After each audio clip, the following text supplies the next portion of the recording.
2024 წელი ისტორიაში ყველაზე ცხელი წელი გახდა. პლანეტის გათბობამ უპრეცედენტო დონეს მიაღწია და მილიონობით ადამიანი დაზარალდა ბუნებრივი კატასტროფებით. და კლიმატის ცვლილება მხოლოდ უარესდება. კლიმატის ცვლილების გამომწვევი მიზეზები ანთროპოგენური ფაქტორების სახით უკვე დიდი ხანია დადგენილია. ჩვენ კარგად ვიცით ეს ყველაფერი. მრავალი ნაბიჯი უკვე გადაიდგა გლობალური კლიმატის ცვლილებასთან საბრძოლველად. მაგალითად, ბევრი ქვეყანა ცდილობს შეამციროს ნახშირორჟანგისა და სხვა სათბურის გაზების რაოდენობა, რომელსაც ისინი გამოყოფენ ატმოსფეროში. ინერგება სუფთა ენერგიის ტექნოლოგიები, როგორიცაა მზის და ქარის ენერგია. ასევე მუშავდება პროექტები, რომლებიც მიზნად ისახავს გაჩეხილი ტყეების აღდგენას და ტყის ეკოსისტემების დაცვას. 1992 წლიდან ჩვენ მივახციეთ მნიშვნელოვან პროგრესს საერთაშორისო შეთანხმებებში ატმოსფეროში სათბურის გაზების ემისიების შესამცირებლად, მაგრამ კატასტროფები კვლავ ძალიან სწრაფად იზრდება. ზოგიერთმა შეიძლება თქვას, რომ ძალისხმევა არ არის საკმარისი. კლიმატის ცვლილების წინააღმდეგ ბრძოლა 30 წელზე მეტია მიმდინარეობს, მაგრამ რა მოხდება, თუ ყველაფერი არ გავითვალისწინეთ? რა მოხდება, თუ ჯერ კიდევ არ ვიცით საკმარისად ჩვენი პლანეტის შესახებ და იმაზე, თუ რამდენად ვახდენთ გავლენას კლიმატის სისტემაზე? მოდით დავფიქრდეთ ამაზე. NASA-ს კლიმატის მთავარმა მეცნიერმა გევინ შმიდტმა გამოთქვა შეშფოთება 2023 წელს რეკორდულად მაღალი ტემპერატურის შესახებ.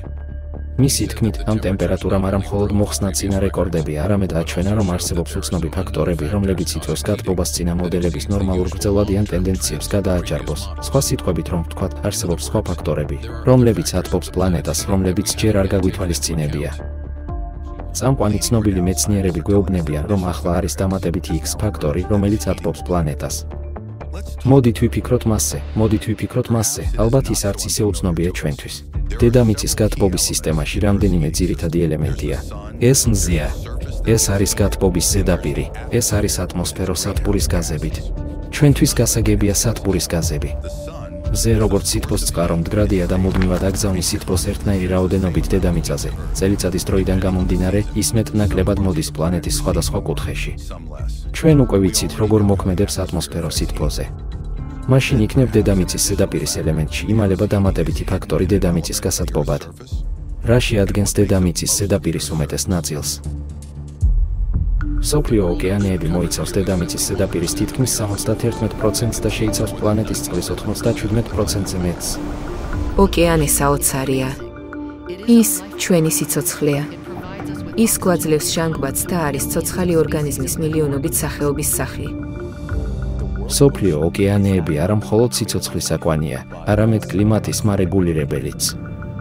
საუკუნეების განმავლობაში ის ინარჩუნებდა ჩვენი პლანეტის ბალანსს ატმოსფეროს ტემპერატურის რეგულირებით. მაგრამ დღეს მას ჩვენი დაცვა სჭირდება. წინააღმდეგ შემთხვევაში ყველაფრის დაკარგვის რისკი გვაქვს. რა მოხდება, თუ დამატებითი მნიშვნელოვანი ცვლილებები მომხდარიყო არა მხოლოდ ატმოსფეროში, სადაც ჩვენ დავამატეთ სათბურის აირები, არამედ ოკეანეშიც, რომელიც არსებითად არის მზის მიერ გაცხელებული ზედაპირის უდიდესი ფართობი. ოკეანე შთანთქავს და ინახავს მზის უზარმაზარ სითბოს. წყალი თბება ნელა და შეუძლია სითბო უფრო დიდხანს შეინარჩუნოს ვიდრე ჰაერს. ეს ხელს უწყობს შეარბილოს ტემპერატურის მერყეობა დედამიწაზე. ეს არსებითად დედამიწის თერმოსტატია. მოდი მისი დიაგნოზირება გავაკეთოთ. 2023 წელს ოკეანის ზედაპირის ტემპერატურის აბსოლუტური რეკორდი დაფიქსირდა დაკვირვებების მთელ ისტორიაში. 2024 წელი უკვე აჭარბებს 2023 წლის ყველა რეკორდს. მეცნიერთა საერთაშორისო ჯგუფის თანახმად 2020 წელს ოკეანემ გასული 30 წლის განმავლობაში 450%-ით უფრო სწრაფად დაიწყო დათბობა. და ეს მართლაც შოკის მომგვრელია.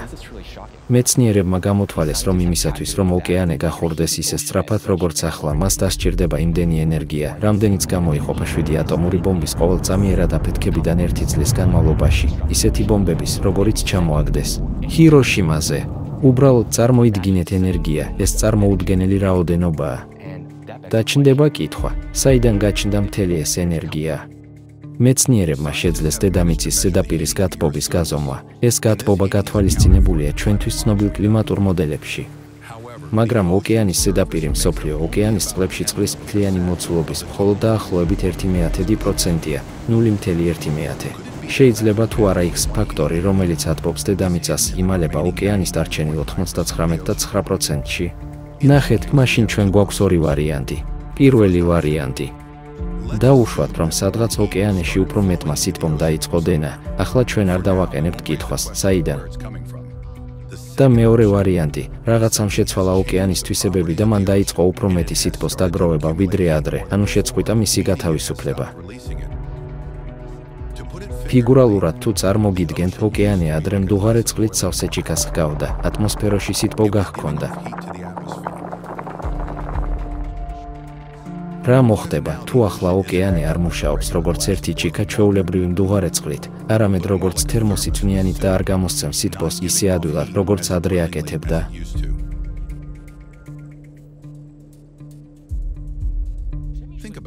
დაფიქრდით, ოკეანის წყლებს რაღაც დავამატეთ, რომ წვნიანი გაგვეხადა. მსოფლიო ოკეანე არასოდეს ყოფილა ასე დაბინძურებული. ყოველწლიურად წარმოების, ტრანსპორტირებისა და ტანკერების ავარიების, მდინარის და სამრეწველო ჩამონადენის შედეგად 30 მილიონ ტონამდე ნავთობი ხვდება ოკეანეში. ნავთობითა და ნავთობპროდუქტებით მსოფლიო ოკეანის დაბინძურება პრობლემის მხოლოდ ნახევარია. ის, რისი გაკეთებაც ნავთობისგან ვისწავლეთ, გაცილებით დიდ საფრთხეს წარმოადგენს. ჩვენ ვსაუბრობთ პლასტმასზე. ახლა მხოლოდ ოკეანის ზედაპირზე ნაგვის პლასტიკური კუნძულების მთლიანი ფართობი თითქმის უტოლდება შეერთებული შტატებისა და ავსტრალიის ტერიტორიებს ერთად. კიდევ ერთხელ გავიმეორებ. შეერთებული შტატების და ავსტრალიის ტერიტორიები ერთად.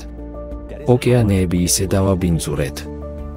მეცნიერთა შეფასებით, ოკეანეებში 75-დან 199 მილიონ ტონამდე პლასტმასის ნარჩენებია და ყოველწლიურად დაახლოებით 15 მილიონი ტონა პლასტმასი ხვდება საზღვაო გარემოში. ეს შედარებულია 67,000 ოლიმპიური ზომის საცურაო აუზთან, რომლებიც სავსეა პლასტმასით.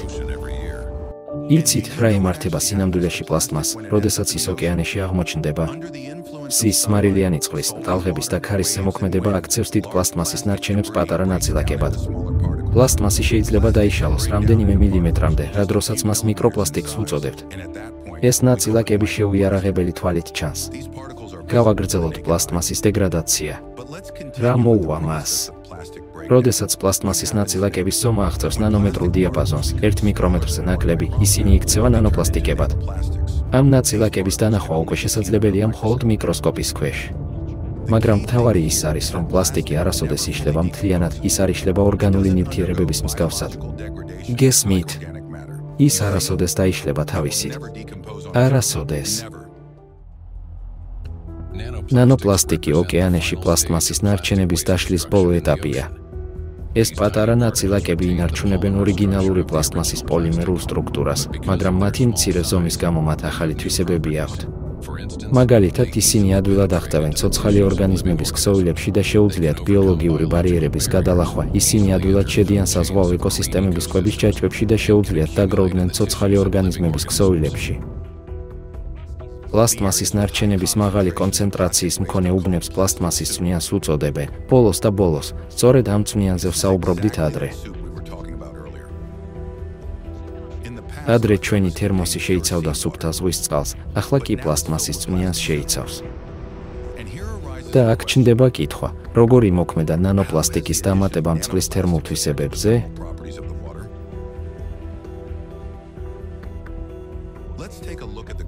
მოდით გადავხედოთ 1950 წლიდან წარმოებული პლასტმასის გრაფიკებს სხვადასხვა ტიპის მიხედვით, ოკეანეში მაკროპლასტიკის მთლიანი რაოდენობა და მსოფლიო ოკეანის ტემპერატურის ცვლილებები. შეხედეთ, ისინი ყველა ერთდროულად იზრდებიან ექსპონენტურად, განა ეს არ ნიშნავს იმას, რომ ოკეანეში პლასტმასმა მნიშვნელოვნად იმოქმედა ოკეანის უნარზე, შეინარჩუნოს სითბო. სპეციფიკური შემადგენლობის გამო, მიკროპლასტიკებს აქვთ გარკვეული თვისება, არღვევენ ოკეანის თბოგამტარობას. ოკეანის დისფუნქციის მიზეზი კი ანთროპოგენური ფაქტორია, უფრო სწორედ, ჩვენ მიერ შექმნილი პლასტიკი, რომელიც ახლა ყველგან არის ოკეანეში.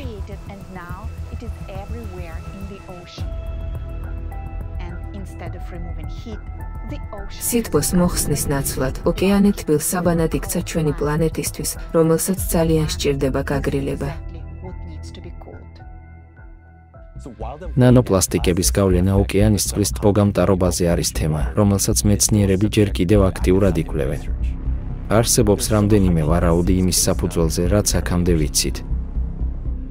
პირველ რიგში ნანოპლასტიკურ ნაწილაკებს შეუძლიათ დაარღვიონ წყლის მოლეკულებს შორის შეერთების სტრუქტურა, რამაც თავის მხრივ შეიძლება გავლენა მოახდინოს წყლის ტბოგამტარობაზე მიკროდონეზე. მეორეც, ნანოპლასტიკს შეუძლია წყლის ზედაპირზე თხელი ფენის შექმნა, რამაც შეიძლება გავლენა მოახდინოს სითბოს გაცვლაზე ოკეანესა და ატმოსფეროს შორის.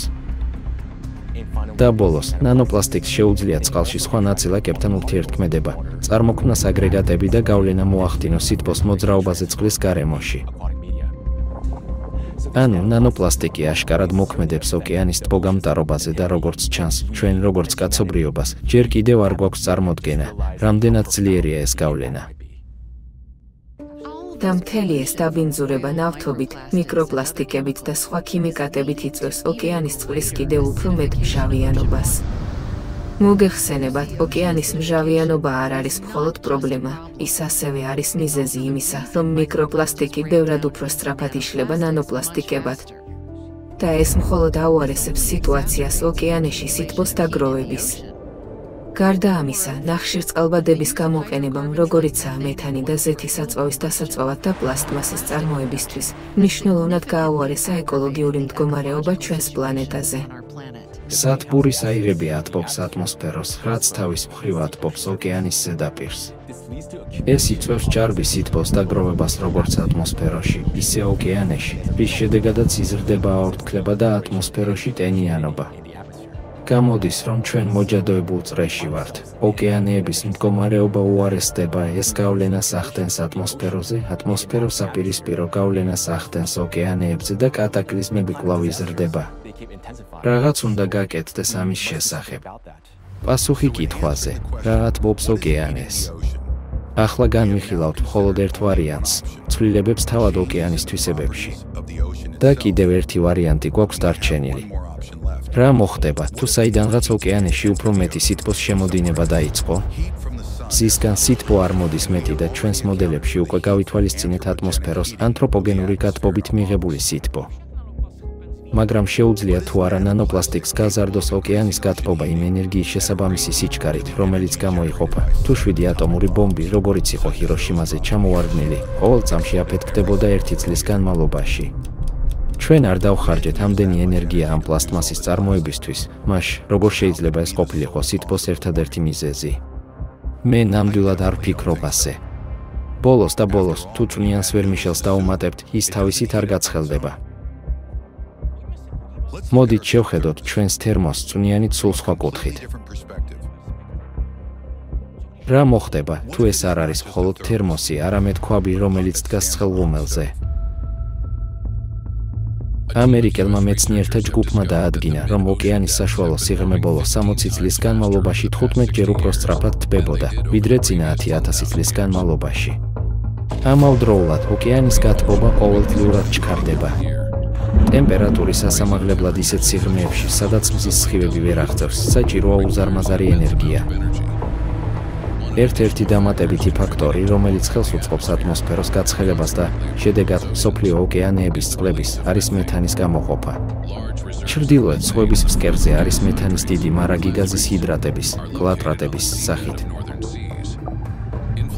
გეოთერმული სიცხის ზემოქმედებისას ეს წარმონაქმნები იწყებენ დნობას და მეთანის გაზის გამოყოფას.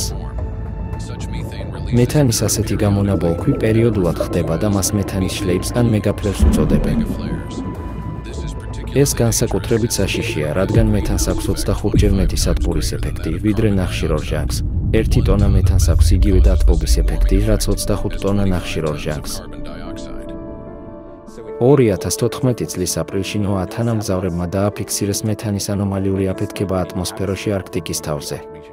გეოლოგიური მონაცემების მიხედვით, მეთანის გაზრდილი კონცენტრაციის მქონე ტერიტორიები ემთხვევა შუა არქტიკული რღვევის ხაზებს. ამ ხარვეზების გასწვრივ დაფიქსირებული მიწისძვრები მიუთითებს მაგმის აქტიურ მოძრაობაზე და სითბოს ნაკადების განთავისუფლებაზე. მეთანის გამონაბოლქვი გაზის ბუშტუკებს ჰგავს წვნიანი ქვაბის ძირში, ისინი იზრდება, რადგან ქვაბის ძირი თბება ქვემოდან. რაც შეეხება წყალს ჩვენი ქვაბის ძირში, თუ გათბობა მოდის ქვემოდან, მაშინ წყალიც უნდა გაცხელდეს, არა? ეს მართალია. და უკვე საკმაოდ ბევრი კვლევა საუბარობს ამაზე. არგენტინის აუზის ორღრმა ზონაში 4500 მეტრზე მეტ სიღრმეზე აჩვენა შესამჩნევი დათბობის ტენდენციები. 2009-დან 2019 წლამდე ტემპერატურა ათწლეულში 0.02 გრადუს ცელსიუსით იზრდება.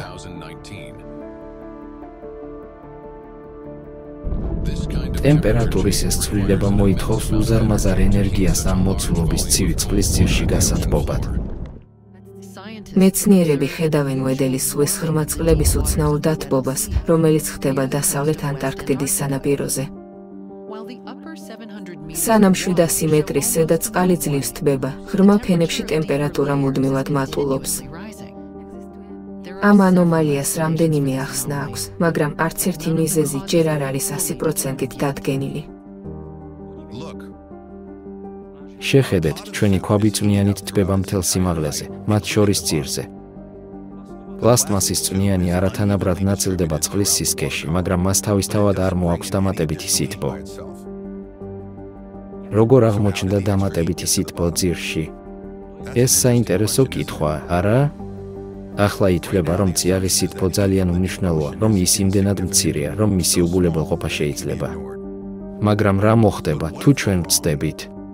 ბოლოს ჩვენ ძალიან ცოტა ვიცით ზღვის სიღრმეების შესახებ. იქ ისე იშვიათად ეშვება ბატისკაფები და სენსორები. ოკეანის ფსკერზე ჰიდროთერმული სითბოს ჩვენი გაგება ეფუძნება ძველ გამოთვლებსა და გაზომვებს. მოდით ცოტა ამ მიმართულებით შევხედოთ, ხომ შეიძლება რაღაცა გვეპარება ფსკერზე თვალთა ხედვიდან. მეცნიერების წინაშე არასდროს დაყენებულა საკითხი, ოკეანის ფსკერზე ტემპერატურის მონიტორინგი. ოკეანის მონიტორინგის სისტემები, როგორიცაა Argo, იყენებს 3500 ბიურს, მაგრამ ეს საკმარისი არ არის სრული სურათის მისაღებად, რადგან ისინი ოკეანის მხოლოდ ნახევარ სიღრმეზე იძირებიან და აგროვებენ მონაცემებს ოკეანის ზედაპირის მხოლოდ 0.03%-დან. ჩვენ უბრალოდ წარმოდგენა არ გვაქვს რეალურად რა ხდება ოკეანის ფსკერზე. წარმოიდგინეთ, რომ ოკეანის ფსკერის მხოლოდ 3.5%-ია შესწავლილი კაცობრიობის მიერ. მთელი პერიოდის განმავლობაში ასეთი კვლევისთვის მხოლოდ 8 მოწყობილობა აშენდა და ამის მიზეზები არსებობს. ჯერ ერთი მათი შექმნა და თავად ექსპედიციები ძვირიჯდება. მეორეც, ასეთ დიდ სიღრმეებში ჩაძირვა არ არის მხოლოდ წყალქვეშ გასეირნება, ბევრი ტექნიკური სირთულეა. ოკეანის ფსკერის 98% მდებარეობს დაახლოებით 6000 მეტრის სიღრმეზე. ამ მიზეზების გამო ახლა კოსმოსს უფრო მეტად სწავლობენ, ვიდრე ოკეანის ფსკერს. მოგეხსენებათ, ახლა გეოლოგიურ გარემოში უკვე განიხილება ინოვაციური ჰიპოთეზები, რომ გეოლოგიური პროცესები მნიშვნელოვან გავლენას ახდენენ კლიმატის სისტემაზე, მათ შორის ოკეანის გათბობაზე. იქ ფსკერზე 10 მილიონზე მეტი გეოლოგიური ობიექტია, როგორიცაა ვულკანები, ბზარები და ჰიდროთერმული წყაროები. წარმოიდგინეთ ეს ძალა. ვთქვათ, რა მოხდება, თუ ისინი შეიძლება იყოს სერიოზული ფაქტორები ოკეანეების ფსკერზე დათბობაში. როგორ ვგებულობთ ამის შესახებ? ეს გეოლოგიური ძალები ხომ რჩება დაფარული მათი სიშორისა და არასაკმარისი მონიტორინგის გამო. მაგრამ ბევრად უფრო მნიშვნელოვანი კითხვაა, რატომ დაიწყეს ახლა ამ წყაროებმა მრავალჯერ მეტი სითბოს გამომუშავება ვიდრე ადრე? შეიძლება თუ არა წიაღიდან უფრო მეტმა სითბომ დაიწყოს ამოსვლა და რა ფაქტები შეიძლება მიუთითებდეს ამაზე?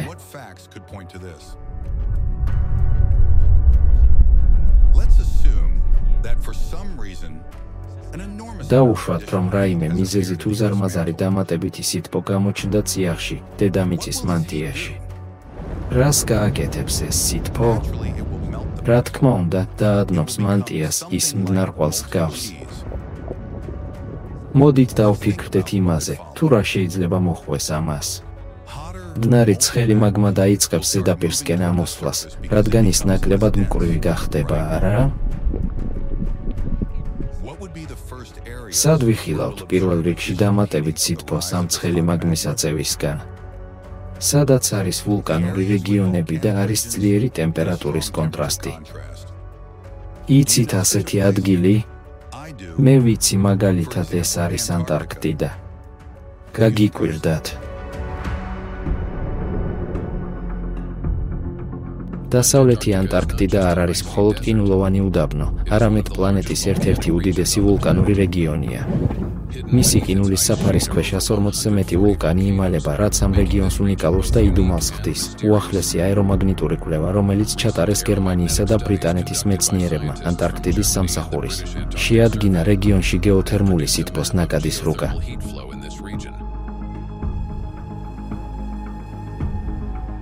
მათ აღმოაჩინეს, რომ თვეითის მყინვარის ქვეშ არის ზონა, სადაც დიდი რაოდენობით გეოთერმული სითბო მოდის დედამიწის წიაღიდან. ეს სითბოს ნაკადი მჭიდროდ არის დაკავშირებული იმ უბნებთან, სადაც მყინვარები ყველაზე სწრაფად დნება, რაც მიუთითებს ანტარქტიდაზე ვულკანურ აქტივობასა და კლიმატის ცვლილებას შორის რთულ ურთიერთქმედებებზე. დასავლეთ ანტარქტიდის ყინულოვანი ზედაპირის ქვეშ დევს გიგანტური მერიბერდის მაგმის პლუმი, რომელიც მოიცავს თითქმის 1,000,000 კვადრატულ კილომეტრს. ვულკანური აქტივობა აქ განპირობებულია ცხელი წერტილით, ადგილი, სადაც მანტიის პლუმი, ცხელი მაგმის ნაკადი, ამოდის მანტიის სიღრმიდან და აღწევს დედამიწის ქერქამდე. NASA-ს კვლევამ აჩვენა, რომ ამ მანტიის პლუმის სითბო ატბობს მის ზემოთ მდებარე ქანებსა და ყინულის ფენებს იმ ინტენსივობით, რაც შედარებულია იელოუსტონის სუპერვულკანის მიერ ნიადაგის გაცხელებასთან.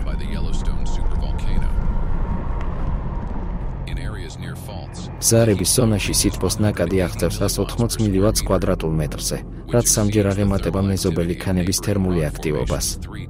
ეს მონაცემები ხაზს უსვამს მიწისქვეშა ვულკანიზმის მნიშვნელოვან გავლენას ანტარქტიდის ყინულის საფარზე. იაპონელი, რუსი და გერმანელი მეცნიერების დამოუკიდებელი კვლევის მიხედვით, გრენლანდიის ცენტრალური ნაწილის ქვეშ, ისევე როგორც ანტარქტიდაში, არის მაგმა პლუმი, რაც შესაძლოა ბოლო 10 წლეულების განმავლობაში მყინვარების დაჩქარებული დნობის მიზეზი იყოს. მართლაც გასაოცარია ის, რომ არის მდინარეები და ტბები არა მხოლოდ გრენლანდიის ყინულის საფარის ზედაპირზე, არამედ მყინვარის ზედაპირის ქვეშაც, რომლის სისქე 1,5 კილომეტრს აღწევს. დღეისათვის ცნობილია 60 ასეთი ყინულქვეშა ტბები, რომლებიც წარმოიქმნება გეოთერმული სითბოსა და ბზარებში ჩამავალი დნობის წყლის გამო. მეცნიერებმა უკვე გააცნობიერეს, რომ გრენლანდიის მყინვარები დნება როგორც ზემოდან, ასევე ქვემოდან და ის ფაქტი, რომ ისინი დნება ქვემოდან გათბობის შედეგად, მთლიანად ცვლის ჩვენს გაგებას გეოთერმული სითბოს ეფექტის შესახებ. ამერიკელმა მეცნიერებმა პროფესორ რალფ ფონფრეზის ხელმძღვანელობით ოჰაიოს სახელმწიფო უნივერსიტეტიდან გრავიტაციული კვლევების გამოყენებით დაადგინეს, რომ ყველაზე დიდი დნობა ხდება გრენლანდიის ჩრდილოეთ ნაწილში, სადაც დედამიწის ქერქი ყველაზე თხელია. აქ არის გაზრდილი გეოთერმული ნაკადი მანტიის პლუმის გამო. იგივე დასკვნამდე მივიდნენ მეცნიერები შმიდტის სახელობის დედამიწის ფიზიკის ინსტიტუტიდან. მათ აღმოაჩინეს, რომ მაგმის ნაკადი ამოდის ბირთვისა და მანტიის საზღვრიდან და უახლოვდება დედამიწის ზედაპირს კუნძულის ცენტრალური ნაწილის ქვემოთ. ეს შეიძლება იყოს გრენლანდიის ყინულის დნობის დამატებითი მიზეზი. მეცნიერებმა გამოთვალეს, რომ ამ მაგმის პლუმიდან სითბოს ნაკადი საკმარისად ძლიერია ყინულის დნობისთვის. ბევრმა სხვა მკვლევარმა მიიღო მსგავსი შედეგები. ხედავთ, ბოლო 30 წლის განმავლობაში ანტარქტიდისა და გრენლანდიის მყინვარებმა არაჩვეულებრივი ინტენსივობით დაიწყეს დნობა. მეცნიერებმა უკვე გამოთვალეს, რომ გრენლანდიაში ყინული ახლა უფრო სწრაფად დნება, ვიდრე ოდესმე ბოლო 12,000 წლის განმავლობაში. განა ეს საოცარი არ არის?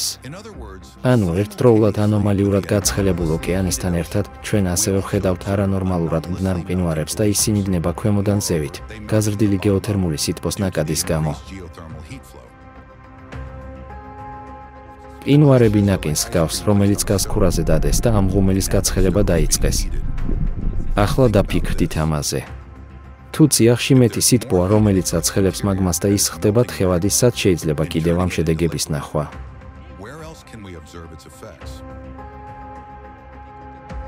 თხევადი მაგმა, ისევე როგორც გაცხელებული თაფლი, უნდა დაიწყოს დინება ვულკანების კრატერიდან. ყველაფერი კარგადაა ახლა თანამედროვე ვულკანური აქტივობით? კითხვა რიტორიკულია. თანამედროვე ატიპიური მაგმატური აქტივობა ჩვენი პლანეტის წიაღში იწვევს შეშფოთებას. ვულკანოლოგები აღრიცხავენ ანომალიებს სხვადასხვა ვულკანურ რეგიონში. ვულკანების მიერ გამოსხივებულ ლავას აქვს ატიპიური შემადგენლობა, დამახასიათებელი მაგმასთვის მანტიის ღრმა ფენებიდან. ასევე ბოლო წლებში დაჩქარდა მაგმის აწევა დედამიწის ქერქის სიღრმეებიდან ისეთ რეგიონებში, როგორიცაა ისლანდია, იტალია, მაიოტის კუნძული და კანარის კუნძულები. ეს მიუთითებს ვულკანური აქტივობის ზრდაზე გლობალური მასშტაბით. ვულკანოლოგები შეშფოთებულნი არიან მაგმის ზრდის ტემპის მკვეთრი ზრდით. პროცესები, რომლებსაც ადრე ასობით და ათასობით წელი სჭირდებოდა, ახლა მხოლოდ 6 თვეში ხდება. ამრიგად 2021 წელს ბრანსფილდის სრუტეში 10 კილომეტრის სიღრმიდან მაგმის აწევასთან ახლდა 85,000 მიწის ცვრა. ამ მხარეში ქერქის სისქე 15 კილომეტრია, 10 კილომეტრი კი უკვე დამწვარია აქტიური მაგმის მეშვეობით. მაგმის სწრაფი აწევა მიუთითებს დედამიწის შიგნით საშიში პროცესების წარმოქმნაზე. ვულკანების გააქტიურება მიუთითებს პლანეტის წიაღებში უზარმაზარი ენერგიის დაგროვებაზე, რომელიც ცდილობს გარეთ ამოსვლას. იცით, ბოლო 10 წლეულების განმავლობაში სერიოზული ცვლილებები ხდება დედამიწის წიაღში და ეს ძალიან მაწუხებს. მაგმატური აქტივობა ძლიერდება და ეს მხოლოდ სიტყვები არ არის. ჩვენ ვხედავთ მიწის ცვრების რიცხვის ზრდას ვულკანებთან და სუპერვულკანებთან, როგორიცაა კამპი ფლეგრე იტალიაში, ტაუპო ახალ ზელანდიაში, იელოუსტოუნი ამერიკაში და მრავალი სხვა. სეისმური აქტივობის ეს ზრდა აშკარა ნიშანია იმისა, რომ მაგმატური პროცესები ძლიერდება. მაგმის კამერები ივსება, რაც შეიძლება ნიშნავდეს, რომ ისინი ემზადებიან ამ უფრქვევისთვის. იმის გათვალისწინებით, რომ ეს ყველაფერი სუპერვულკანებია, ეს ნამდვილად საგანგაშოა. მოგეხსენებათ, სეისმური აქტივობა იზრდება არა მხოლოდ ვულკანების მიდამოებში, არამედ გასაკვირი და პარადოქსულია, ოკეანის ფსკერზეც. მერილენდის უნივერსიტეტის ოკეანოლოგმა პროფესორმა არტურ ვიტერიტომ შენიშნა, რომ 1995 წლიდან მიწის ცვრების რიცხვი ოკეანის ფსკერზე შუა ოკეანის ქედების გასწვრივ იზრდება. და აი რა არის საინტერესო, ეს ზრდა ძალიან კარგად შეესაბამება ტემპერატურის გლობალურ ზრდას, კორელაციის კოეფიციენტით 0.7, თუმცა ტემპერატურა დაახლოებით 2 წლით ჩამორჩება სეისმურობის გრაფიკს. როგორც ჩანს, ამ ქედების გასწვრივ სეისმური და ვულკანური აქტივობა ზრდის ჰიდროთერმულ ხვრელებს და ატბობს ოკეანეს, რაც თავის მხრივ იწვევს სათბურის გაზების გამოყოფას და, რა თქმა უნდა, ატმოსფეროს დათბობას. როდესაც ყველა ამ ფაქტორს ერთად უყრით, როგორც ჩანს, ყველაფერი, რასაც ჩვენ ვხედავთ, მართლაც ერთმანეთთან დაკავშირებულია. ვულკანური ამოფრქვევები და მიწის ცვრები ხშირად მჭიდრო კავშირშია. გაიხსენეთ წყნარი ოკეანის ცეცხლოვანი რკალი. ეს ზონა არა მხოლოდ აქტიური ვულკანური აქტივობით, არამედ ყველაზე სეისმურად აქტიური ზონაა. თუ მიწის ცვრების რაოდენობა იზრდება ოკეანის ფსკერზე ლითოსფერული ფირფიტების საზღვრების გასწვრივ, მაშინ ლოგიკურია, რომ ის ასევე უნდა გაიზარდოს ლითოსფერული ფირფიტების მოპირდაპირე მხარეს. არა, იცით რა ხდება სეისმურ აქტივობასთან დაკავშირებით წყნარი ოკეანის რეგიონში. ის ორჯერ გაიზარდა ბოლო 30 წლის განმავლობაში. ეს არის რეგიონში სეისმური აქტივობის შთამბეჭდავი ზრდა და ამას არანაირი კავშირი არ აქვს სენსორებთან, რადგან იზრდება ძლიერი მიწის ცვრების რიცხვი, რაზეც გაზრდა სენსორების რაოდენობის ან მგრძნობელობის გავლენას არ ახდენს. ეს საოცარი არ არის? თანამედროვე ეპოქაში ჩვენ ვხედავთ მნიშვნელოვანი მიწის ცვრების სიხშირის უპრეცედენტო ექსპონენციალურ ზრდას ისტორიულ ჩანაწერებთან შედარებით. USGS-ის მონაცემების ანალიზი აჩვენებს, რომ 2000 წლამდე წელიწადში მხოლოდ 1-2 მნიშვნელოვანი მიწის ცვრა ხდებოდა 6 ან მეტი მაგნიტუდის. დღეს მათი რიცხვი 8-ჯერ გაიზარდა. უფრო მეტიც მიწის ცვრები დაიწყო იმ რეგიონებში, რომლებიც ადრე არ იყო ცნობილი მათი სეისმური აქტივობით. ბოლო 10 წლეულების განმავლობაში სეისმურობის რუქები ნათლად ასახავს სეისმური მოვლენების გეოგრაფიული არეალის გაფართოებას, რომელიც ახლა ვრცელდება ლითოსფერული ფირფიტების საზღვრებს ცდება და ხდება სტაბილურ პლატფორმების შიგნით. ზოგიერთი თვლის, რომ მიწის ცვრების რაოდენობის ზრდა გამოწვეულია სეისმური სენსორების ქსელის გაფართოებით და არა თავად მოვლენების რაოდენობის ზრდით. მართლაც, დროთა განმავლობაში გაიზარდა სეისმური სენსორების რაოდენობა და მგრძნობელობა, რამაც შესაძლებელი გახადა დაბალი მაგნიტუდის მიწის ცვრების უფრო დეტალურად დაფიქსირება. თუმცა 1970-იანი წლებიდან დამონტაჟდა საკმარისი სეისმური სენსორები 4 და მეტი მაგნიტუდის ყველა მიწის ცვრის ჩასაწერად. ამრიგად 1995 წლიდან მიწის ცვრების რაოდენობის დაფიქსირებული ზრდა არ არის განპირობებული გაუმჯობესებული ტექნოლოგიით, არამედ ასახავს რეალურ ცვლილებებს. სეისმური აქტივობა მნიშვნელოვნად გაიზარდა ბოლო 25 წლის განმავლობაში და კვლავაც იზრდება. 5 და მეტი მაგნიტუდის მიწისძვრების რაოდენობის ზრდას საერთაშორისო სეისმოლოგიური ცენტრის მონაცემებიც ადასტურებს. ამრიგად, ჩვენ ვხედავთ ფაქტორების ერთობლიობას, რომელიც მიუთითებს იმაზე, რომ რაღაც ხდება პლანეტის წიაღში, რაღაც საგანგაშო, რაც ახლა ჩვენ დავუკავშირეთ წიაღში სითბოს მატებას. დედამიწის ქერქი სითბოს ამ მატებაზე სხვადასხვანაირად რეაგირებს, როგორც ჩანს, ჩვეულებრივზე მეტად თბება, ვულკანები ატიპიური თხევადი და ღრმა შემადგენლობის ლავას აფრქვევს, მიწისძვრების რაოდენობა და სიძლიერე იზრდება. მარტივად რომ ვთქვათ, დედამიწის ქერქი ნაკერებზე იშლება სიღრმიდან ზეწოლის ქვეშ, რაც სავარაუდოდ გამოწვეულია გაცხელებული მაგმით. შეგვიძლია გავარკვიოთ, რა ხდება ახლა მანტიასთან, არის თუ არა იქ ცვლილებები. თურმე შეგვიძლია და ღრმა ფოკუსის მიწისძვრები ამაში გვეხმარება. ღრმა ფოკუსის მიწისძვრები უნიკალური სეისმური ფენომენია, რომელიც ხდება 300 კილომეტრზე მეტ სიღრმეზე და ზოგჯერ აღწევს 750 კილომეტრს დედამიწის ზედაპირიდან. ეს მოვლენები ხდება უზარმაზარ წნეხსა და ტემპერატურაზე, სადაც მანტიის შემადგენლობის პლასტიურ დეფორმაციას ვარაუდობენ, ვიდრე მყიფე, რაც მათ წარმოქმნას იდუმალს ხდის. თუმცა ისინი რეგულარულად აღირიცხება და რჩება აქტიური სამეცნიერო კვლევის ობიექტად. ღრმა ფოკუსირებული მიწისძვრების რაოდენობის სწრაფი ზრდა 1995 წლიდან იწყება, სხვა გეოდინამიკური ანომალიების პარალელურად. ბოლო 10 წლეულების განმავლობაში ასეთი მიწისძვრების სიხშირის ზრდა დაკავშირებულია ჩვენი პლანეტის წიაღში ღრმა მაგმატურ აქტივობასთან. არსებობს ჰიპოთეზა, რომ ღრმა ფოკუსის მიწისძვრები არის ძლიერი მიწისქვეშა აფეთქებები, რომლებიც შედარებულია დედამიწის მანტიაში მრავალი ატომური ბომბის აფეთქებასთან. ასეთი მიწისძვრების რაოდენობისა და სიმძიმის ექსპონენციალური ზრდა მიუთითებს ინტენსიურ მაგმატურ აქტივობაზე პლანეტაზე და განსაკუთრებულ შეშფოთებას იწვევს, რადგან ასეთი მიწისძვრები შეიძლება გახდეს უფრო დამანგრეველი მიწისძვრების გამომწვევი ფაქტორების ზედაპირზე. ეს, რა თქმა უნდა, შოკის მომგვრელია, რადგან როგორც ჩანს, მართლაც არის უზარმაზარი დამატებითი სითბო პლანეტის წიაღში, რომელიც სავარაუდოდ ინტენსიურად ადნობს მანტიას და ეს აისახება ღრმა ფოკუსის მიწისძვრების რაოდენობის ზრდაზე. მაგრამ საიდან მოდის ეს სითბო და რომელ მომენტში დაიწყო მისი გადმოცემა? კარგი კითხვა, არა? ალბათ, პასუხი უფრო ღრმად უნდა ვეძებოთ. ყოველივე ამის შემდეგ, ჩვენი პლანეტის ყველაზე ცხელი ნაწილი, ეს დედამიწის შიდა ბირთვია. მეცნიერება მივიდა იმ გაგებასთან, რომ დედამიწის მყარ შიდა ბირთვსა და დედამიწის თხევად გარე ბირთვს შორის ტემპერატურა დაახლოებით იგივეა, რაც მზის ზედაპირზე, დაახლოებით 6000 გრადუსი ცელსიუსი. 6000 გრადუსი. წარმოგიდგენიათ. იგივე ტემპერატურა, როგორც მზეზე, მხოლოდ ჩვენი პლანეტის ბირთვში. როგორ შეიძლებოდა ბირთვი არსებობდეს 4,5 მილიარდი წლის განმავლობაში ასეთი ცხელი?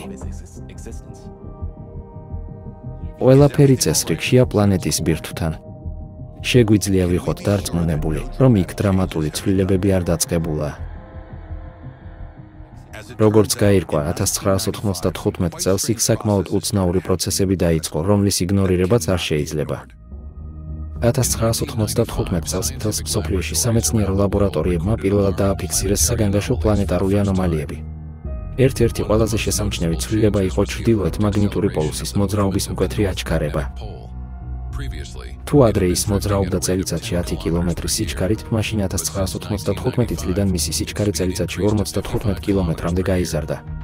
გარდა ამისა, მან შეცვალა მიმართულება ციმბირისკენ, გადაიწია 1000 კილომეტრზე მეტი.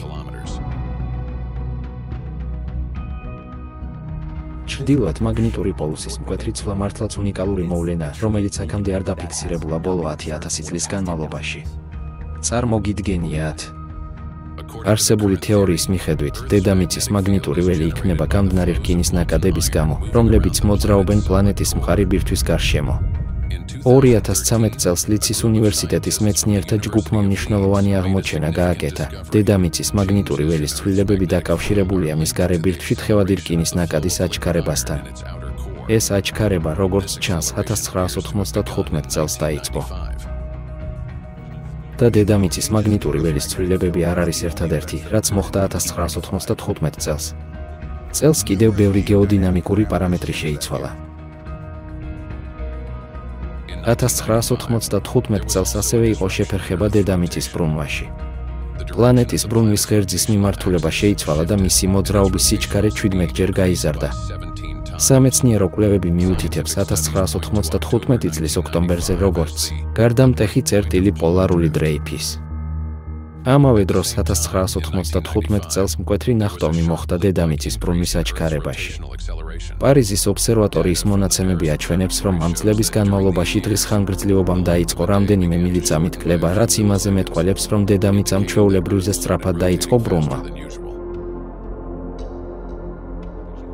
ასე რომ 1995 წელს სამი სერიოზული ცვლილება მოხდა დედამიწის გეოფიზიკაში.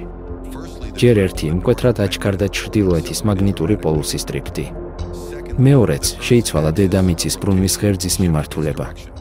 და ბოლოს პლანეტამ უფრო სწრაფად დაიწყო ბრუნვა. ყველა ეს პროცესი პირდაპირ კავშირშია დედამიწის ბირთვთან. მაგნიტური ველი წარმოიქმნება გეოდინამოს გამო, ხოლო პლანეტის ბრუნვის სიჩქარე და მისი ღერძის მიმართულება დამოკიდებულია შიდა ბირთვზე. ეს გვაფიქრებინებს, რომ 1995 წლიდან დაიწყო სერიოზული ანომალიური ცვლილებები დედამიწის ბირთვში, რაც მოითხოვს უზარმაზარ ენერგეტიკულ ხარჯებს. ბირთვი როგორც ჩანს, თბება და ეს იწვევს მის დისბალანსს და ეს არის ძრავა, ჩვენი პლანეტის გული. ამას გარდა დედამიწის მაგნიტური ველი სუსტდება. სამხრეთ ატლანტიკური მაგნიტური ანომალია იზრდება და მაგნიტური ველი იქ უკვე 30%-ით სუსტდება. თანამგზავრებზე, როცა ამ ზონაზე დაფრინავენ, რაღაც აღჭურვილობასაც გითიშავენ, რომ კოსმოსური გამოსხივება არ დაზიანდეს. ჩვენი მაგნიტური ფარი უკვე საცერს ჰგავს.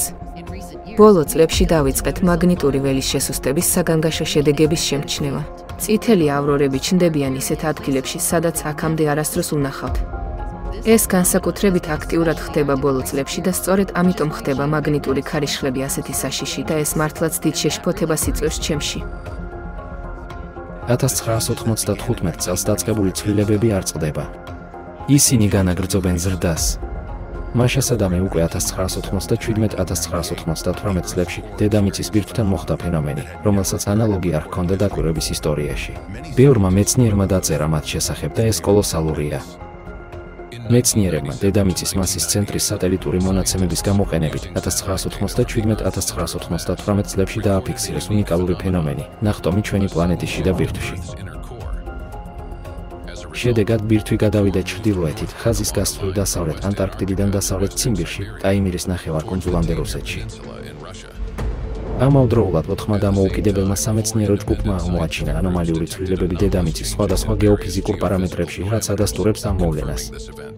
მეცნიერთა აზრით, როგორიცაა ფიზიკა-მათემატიკის მეცნიერებათა დოქტორი იური ბარკინი, ტექნიკურ მეცნიერებათა დოქტორი გენადი სმოლკოვი, გეოგრაფიულ მეცნიერებათა დოქტორი მიხაილ არუშანოვი, რუსეთის მეცნიერებათა აკადემიის აკადემიკოსი ვიქტორ ხაინი და მრავალი სხვა 1998 წელს ბირთვულმა ნახტომმა გამოიწვია ცვლილებები დედამიწის ყველა ფენაში. დედამიწის ბირთვის ეს მნიშვნელოვანი გადაადგილება, რომელიც ზომით მთვარესაა შედარებული, გვაიძულებს დავფიქრდეთ. საიდან მოდის ძალები, რომლებმაც შეიძლება გამოიწვიოს ასეთი ანომალიები დედამიწის შიდა სტრუქტურაში? როგორც ჩანს, ბირთვი ახლა რაღაც დისბალანსს განიცდის და თბება. ამის პარალელურად ჩვენ ვხედავთ, როგორ იზრდება გეოთერმული ნაკადი, ძლიერდება ვულკანური და ტექტონიკური პროცესები, ისევე როგორც ეს უჩვეულო ავრორები. და რაც ყველაზე შემაშფოთებელია, ჩვენ ვხედავთ ოკეანის კოლოსალურ გათბობას და ამის გამო კლიმატური კატასტროფების ზრდას, წყალდიდობა, ქარიშხალი. განა ეს არ არის თქვენთვის უცნაური, რომ ეს ყველაფერი ახლა ერთდროულად ხდება. ამ კოლოსალური ენერგიის წყაროს საკითხი, რომელიც მილიონჯერ აღემატება კაცობრიობის ენერგეტიკულ პოტენციალს, რომელიც ატყობს ბირთვსა და მანტიას, ღია რჩება.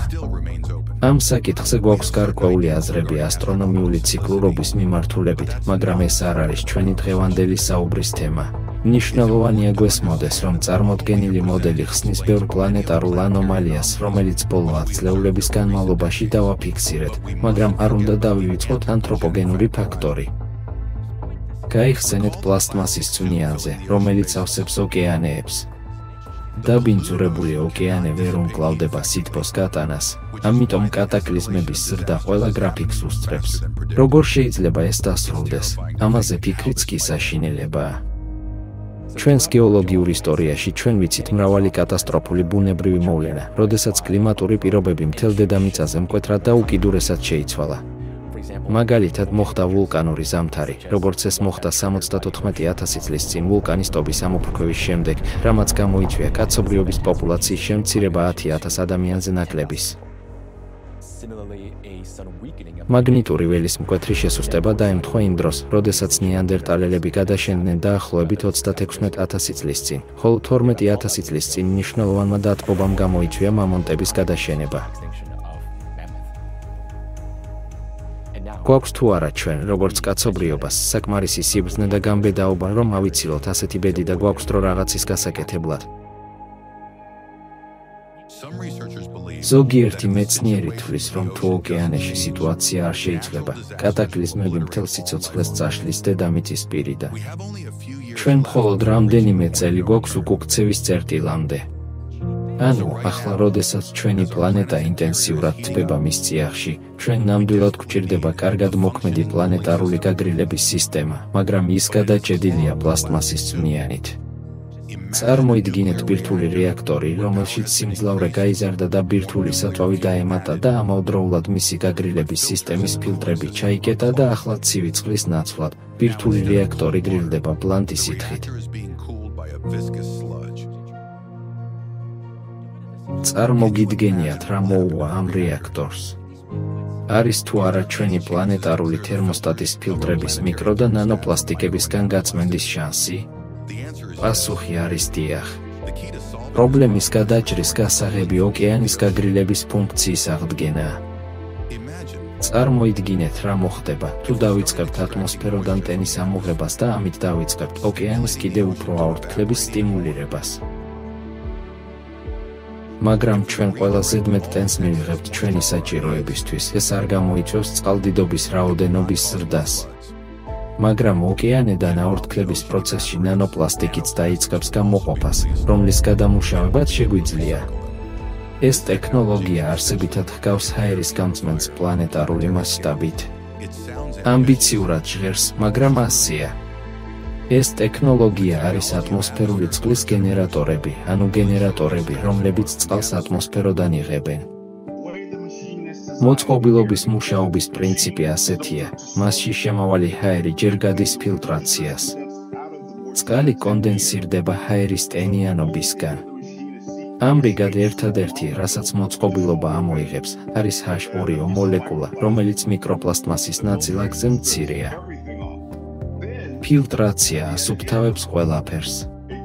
და მერე ისევ სანამ მოსახმარებლად ან ხალხთან მივა, ვინც ამ წყალს იყენებს, ის გადის ნახშირბადის ფილტრაციის კიდევ ერთ დიდ მონაკვეთს ვერცხლის დამატებით, ასე რომ ეს პროცესი არა მხოლოდ ხელს უშლის ბაქტერიების ზრდას, არამედ აშორებს მთელ ზედმეტს. რაც წყალშია, საოცარი პროცესია. ატმოსფერული გენერატორები ფილტრავენ წყალს და აშორებენ ყველა მინარევებს. თუ მათ მასობრივად გამოვიყენებთ, მაშინ ისინი პლანეტაზე წყლის ციკლში ერთგვარ ხელოვნურ ფილტრად გადაიქცევიან. მათი აქტიური გამოყენების შემდეგ რამდენიმე წელიწადში ოკეანე და ატმოსფერო საგრძნობლად გაიწმინდება. ოკეანე კვლავ დაიწყებს სითბოს გატანას ატმოსფეროში და იქიდან ის კოსმოსში წავა. ეს ხელს შეუწყობს კატასტროფების დამანგრეველი შედეგების შერბილებას და ჩვენი ოკეანეების და ატმოსფეროს გაწმენდას.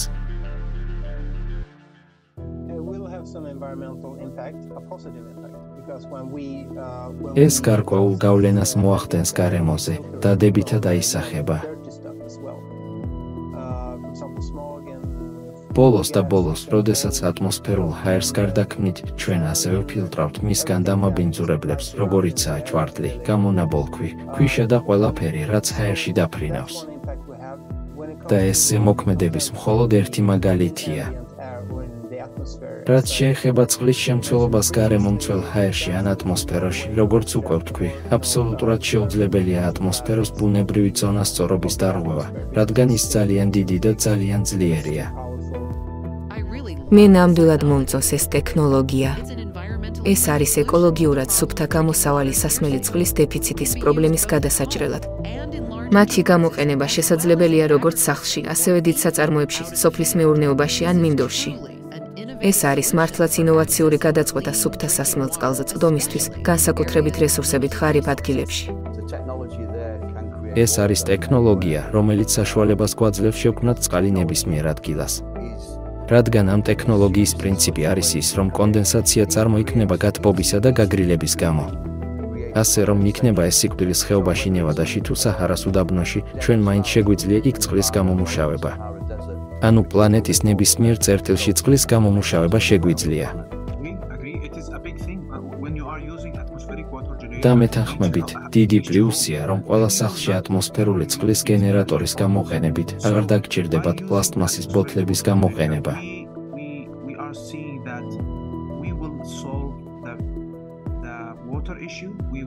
ასე რომ ატმოსფერული წყლის გენერატორის გამოყენებით ჩვენ მოვაგვარებთ წყლის პრობლემას, შევამცირებთ პლასტმასის წარმოებით გამოწვეულ ზიანს, შევამცირებთ ნახშირორჟანგის გამოყოფას ტრანსპორტირებისას და დავეხმარებით გარემოს დაუბრუნდეს თავის ბუნებრივ ციკლს. გარდა ამისა, როდესაც ხდება ინტენსიური აორთქლება, ოკეანე გრილდება. ეს ჰგავს ჩვენს კანზე ოფლის აორთქლებას, რომელიც ზაფხულის სიცხეში ჩვენს სხეულს სიგრილეს უნარჩუნებს. ამიტომ, თუ ატმოსფერულ გენერატორებს მასიურად გამოიყენებენ, ატმოსფერო ნაკლებად ნოტიო და გრილი გახდება. შედეგად, ქარიშხლები და შტორმები შესუსტდება და ექსტრემალური ნალექის მოვლენების რაოდენობა და სიხშირე, რომელსაც დღეს განვიცდით, შემცირდება. ამან შეიძლება გადაარჩინოს მილიონობით სიცოცხლე და თავიდან აიცილოს მრავალი მილიარდი დოლარის ზარალი. ეს არის ის, რაც ახლა გვჭირდება. მე დავაპროექტე და განვავითარე ტექნოლოგია ატმოსფერული წყლის მოპოვების გენერატორი, რომლის განთავსება ნებისმიერ ადგილას შეიძლება, რომელსაც შეუძლია დღეში 100,000 litrზე მეტის გამომუშავება. 200,000 ლიტრი დღეში. ეს უკვე აღარ არის რთული. უბრალოდ კარგად უნდა მოვიფიქროთ. მაშინაც კი, თუ 8 მილიარდი ადამიანიდან თითოეულმა ატმოსფეროდან 100 ლიტრ წყალს ამოიღებს, ეს რაოდენობა სრულად შეესება აორთქლების გზით. ეს არის ის, რისკენაც უნდა ვისწრაფოდეთ. ყოველივე ამის შემდეგ ეს წყალი სუფთაა და ის ხელმისაწვდომია ყველგან და ყველასთვის. და მე მჯერა, რომ ჩვენმა სამყარომ საბოლოოდ აღმოაჩინა ეს ალტერნატიული წყარო. ეს შესანიშნავი ტექნოლოგიაა, მაგრამ მას ასევე აქვს შეზღუდვები, მოხმარებული ენერგია. წარმოებლები ახლა ფიქრობენ იმაზე, თუ როგორ გახადონ თავიანთი დანადგარები უფრო ეკონომიური და რენტაბელური. ისინი აყენებენ მზის პანელებს და ეს მუშაობს მცირე გენერატორებისთვის, მაგრამ ინდუსტრიული მასშტაბით, განსაკუთრებით გლობალური კლიმატის ცვლილების გამო, ეს ყოველთვის არ არის ეფექტური და შეიძლება იყოს დაუცველი. ჩვენ გვჭირდება ენერგიის ძლიერი, ეკოლოგიურად სუფთა და რაც მთავარია, იაფი წყარო. გლობალური მასშტაბით ოკეანეების გაწმენდის პროცესის დასაწყებად, მთელი წყალი ატმოსფეროდან უნდა მივიღოთ. დღეს, წყლის გენერატორების მწარმოებლებმაც კი შეიძლება იფიქრონ, რომ ასეთი ამოცანა ძალიან ამბიციურია. მაგრამ როგორც კი მათ ექნებათ ენერგიის ალტერნატიული წყარო, ატმოსფერული გენერატორების გამოყენება მთელ მსოფლიოში დროის საკითხი იქნება. ეს არ არის პანაცეა, მაგრამ მნიშვნელოვანი ნაბიჯია სწორი მიმართულებით. მხოლოდ ამ გზით შეგვიძლია მოვიპოვოთ დრო, რომელიც საჭიროა კატაკლიზმების შესაჩერებლად და მომავალი თაობებისთვის დედამიწის შესანარჩუნებლად. ეს მართლაც გლობალური პროექტია, ერთ-ერთი მთავარი თავსატეხი ჩვენი პლანეტის და მთელი კაცობრიობის გადარჩენაში. ატმოსფერული წყლის გენერატორები ნამდვილად არის პერსპექტიული ტექნოლოგია, მაგრამ ისინი უნდა იყვნენ ყოვლისმომცველი მიდგომის ნაწილი. პირველი ნაბიჯი, რომელიც უნდა გადავდგათ, არის მთლიანად გადავიდეთ ატმოსფერული წყლის გენერატორებზე და შევწყვეტოთ წყლის მიღება მიწისზედა და მიწისქვეშა წყაროებიდან. ასეთ მოწყობილობებს შეუძლიათ აწარმოონ იმდენი წყალი, რამდენიც საჭიროა როგორც დასალევად, ასევე სამრეწველო საჭიროებისთვის. მეორე ნაბიჯი არის საკანალიზაციო სისტემების რეკონსტრუქცია. მაგალითად, წყალი არ უნდა ჩაედინებოდეს ღია წყლის ობიექტებში. ის უნდა ჩადიოდეს გაწმენდილი ნიადაგში და შევიდეს წყლის ობიექტებში ნიადაგის ფენების გავლის შემდეგ. და მესამე ნაბიჯი არის საწვავის გარეშე ენერგიის გენერატორების დანერგვა. ისინი უკიდურესად აუცილებელია ატმოსფერული წყლის გენერატორებისთვის და ხელმისაწვდომი ენერგიის უზრუნველსაყოფად, რადგან წყლის გენერატორები საკმაოდ ენერგოინტენსიურია. წყლის გენერატორებისთვის ტენიანობა ბუნებრივი წყაროებიდან უნდა მოდიოდეს, ამიტომ ღია რეზერვუარების აღმოფხვრა გვჭირდება. საწვავის გარეშე ელექტროენერგიის გენერატორების დანერგვა დაგვეხმარება შევამციროთ ჩვენი დამოკიდებულება ჰიდროენერგეტიკაზე და მოგცემ შესაძლებლობას გავხსნათ კაშხლები. მდინარეების ბუნებრივ არხების აღდგენა და მათი ბუნებრივი ნაკადის დაბრუნება ხელს შეუწყობს წყლის სტაგნაციის აღმოფხვრას და ეკოსისტემები კვლავ დაიწყებს აღორძინებას. წარმოიდგინეთ, გათვლებით, ატმოსფეროდან ასეთი წყლის მიღება 70%-ით მოაგვარებს პლანეტაზე კლიმატის მდგომარეობის გაუარესების პრობლემას, ხოლო ჩამდინარე წყლების გაწმენდა კიდევ 30%-ით. ეს მიდგომა საშუალებას მოგცემს ერთდროულად მივახციოთ გაეროს გენერალური ასამბლეის მიერ დამტკიცებულ რამდენიმე მიზანს მდგრადი განვითარების სფეროში. ჩვენ შეგვიძლია ვებრძოლოთ კლიმატის ცვლილებას, მივაწოდოთ სუფთა წყალი გარჭირვებულებს და ამავე დროს აღვადგინოთ ეკოსისტემები.